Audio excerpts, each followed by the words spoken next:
Nature doesn't speak, yet it teaches us everything. Stoicism says to live in harmony with nature because nature shows us how life truly works. The river teaches acceptance.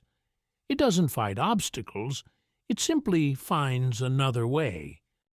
The mountains teach patience, standing tall through storms that come and go. The seasons teach impermanence, reminding us that nothing lasts forever, and that's not something to fear. And when we observe nature closely, we learn the heart of Stoicism.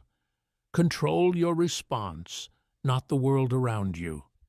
Because long before we understood philosophy, nature had already mastered it.